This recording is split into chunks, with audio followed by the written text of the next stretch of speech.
ibaratkan ya Pak Bakti ya, ibaratkan dengan pelari maraton, meskipun saya bukan pelari maraton, saya nggak suka lari. Ibaratkan dengan pelari maraton. Pelari maraton itu dia harus stabil terus lari, nggak bisa ajrut-ajrutan itu maksudnya lari kencang, udah gitu istirahat, lari kencang lagi, nggak bisa, iya kan? Pelari maraton selalu dilatih untuk dia melatih napas, tenaga, nggak usah kenceng-kenceng, tapi stabil terus sampai goal. Sama, perjalanan sebagai agen properti juga sama, kita nggak bisa ajrut-ajrutan, pas lagi banyak duit, cor-coran portal, terus udah gitu closing slot, selesai. Kenapa? Karena saya selalu punya pilihan bahwa ketika mengulangi lagi itu susah, membuat kita bersemangat lagi susah. Jadi selalu tantangan saya adalah ketika saya selesai closing, banyak agen yang mikir, gue napas deh, gue udah dapat segini, gue napas, istirahat dulu. Boleh dong istirahat dulu, gue udah closing puluhan M misalkan, ya gue udah closing puluhan juta komisi lah kasarnya gitu, gue udah closing 20 juta, bolehlah gue istirahat dulu, bolehlah sebulan lah, santai-santai nikmatin dulu, nanti gue mulai lagi. Nah itu jebakan Batman. Itu ketika mulai lagi, itu susahnya setengah mati. Jadi ketika saya selesai closing, saya selalu mikir what next. Saya nggak boleh berhenti. Kenapa? Karena kecepatan itu buat saya harus jaga. Itulah yang bisa buat saya sebentar, nanti seminggu 2 minggu closing lagi gitu. Jadi saya nggak mau berhenti. Memang pada akhirnya tipe-tipe yang saya bilang, kadang ada beberapa teman yang bilang, lu perawatan dong, arisan dong, apa dong, santai dong, shopping dong. Nggak bisa memang saya. Kelemahan saya di situ. Kenapa? Karena saya sudah memprogram diri segitu supaya saya bisa terus berlari. Ya memang tantangannya adalah ketika libur Lebaran, libur Natal itu. Nah, itu biasanya ngontrol supaya supaya ritme saya turun, karena memang udah liburan, mau gimana lagi gitu kan. Ritme saya turun tapi nggak off total. Nah itu, jadi ketika nanti masuk saya harus pelan-pelan naik lagi supaya saya nggak ngulangin lagi dari awal. Nah itu semuanya bicara ritme gitu. Tetap kita kerja, tetap kita, itu tuh semua ada ritmenya gitu. Makanya selalu ada pertanyaan, Cik, gimana caranya closing bisa 3 kali sebulan, 4 kali sebulan? Saya selalu bicara kembali ke ritme, harus closing tiap bulan dulu. Ritmenya tuh harus dibangun. Yang dulu saya pernah sharing juga, closing 1. Oke, udah rutin 1, barulah 1, 2, 1.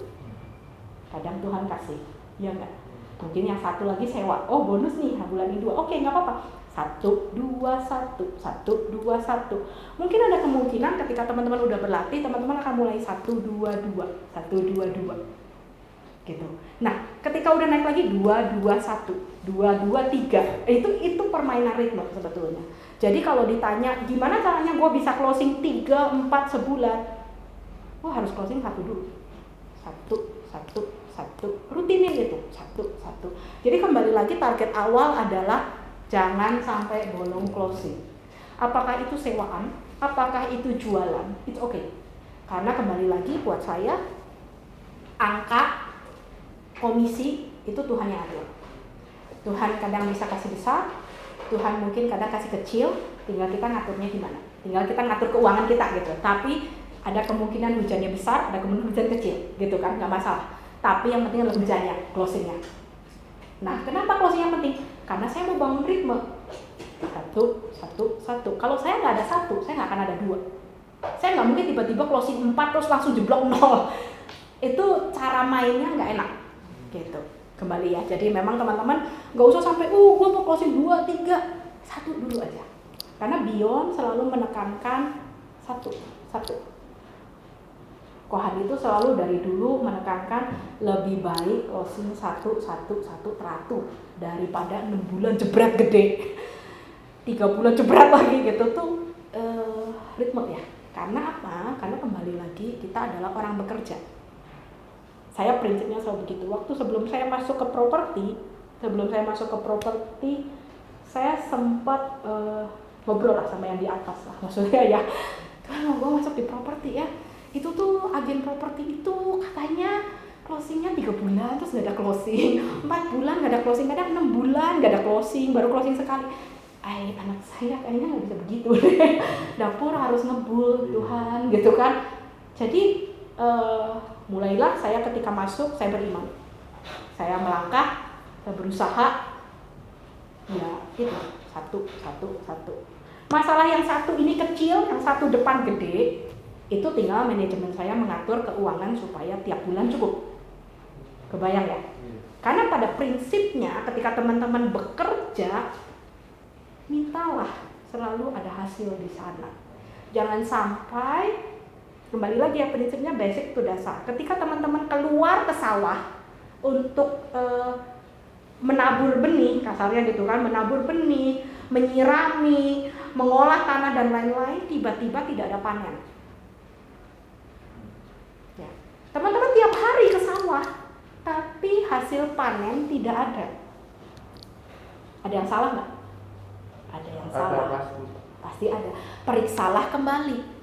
Apakah cara kerja saya ketika bertani salah? Kasarnya gitu kan. Apakah cara kerja saya tiap hari ada yang salah? Sampai kenapa kok bisa nggak ada panen? Karena percayalah ketika teman-teman mengerjakan semua dengan setia dan benar, akan selalu ada hasil panen. Buat saya prinsipnya simpel begitu. Saya kerja, saya harus dapat hasil. Kalau saya nggak dapat hasil, berarti ada sesuatu dengan cara kerja saya. Saya harus cek, gitu kan? Gitu. Jadi memang baliklah ke dasar, kita nggak boleh punya pemikiran bahwa oh agen properti memang gitu dah, 3 bulan 4 bulan mah biasa nggak closing. Buat saya nggak. Makanya kenapa sebetulnya ketika saya ini tuh sudah bulan ke 10, ini bulan 10, saya tuh udah bulan ke 8 dan 72, tapi ke bulan ke 84 saya closing nggak berhenti dari sejak saya masuk Bion 84. Sebetulnya apakah saya bangga dengan itu? Ya saya bangga karena yaitu part of it, itu sebetulnya mukjizat, kasarnya gitu lah, miracle lah, itu berkat yang Tuhan kasih. Cuma memang kembali lagi yang saya patahkan, yang Bion selalu, Kohani selalu iniin adalah ada yang bisa dapat hasil tiap bulan, itu yang saya patahin. Saya mematahkan stigma bahwa agen properti itu ajrut-ajrutan closing bisa setahun mungkin sekali gitu. Enggak, saya patahkan bahwa saya bisa closing tiap bulan.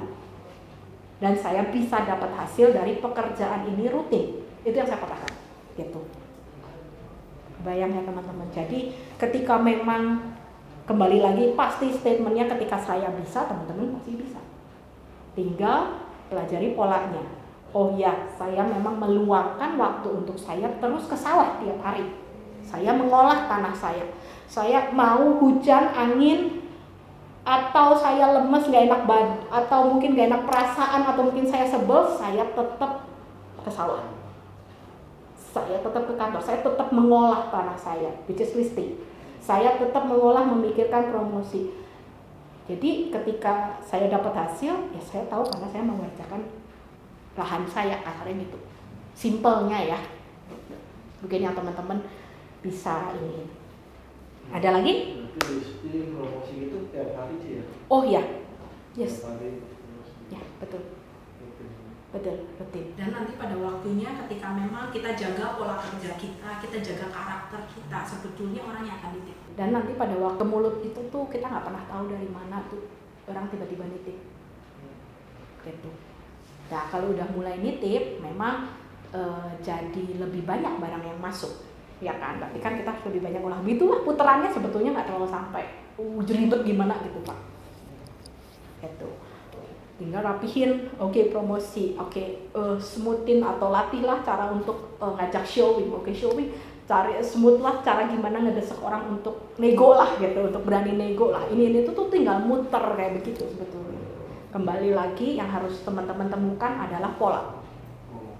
Ya, pola saya mungkin berbeda dengan pola teman-teman. Saya nggak bisa bilang, kalau saya bilang ABC harus ABC. Mungkin pola Pak Kris atau Pak Kevin beda, atau Pak Bakti beda, atau Pak Dedi beda. Gak apa-apa modifikasi, tapi temukan polanya. Tapi sebetulnya balik lagi kan ada pola dasar tuh properti, listing, promosi, showing, itu pola dasar yang akan berubah gitu. Tinggal bermain di pola itu.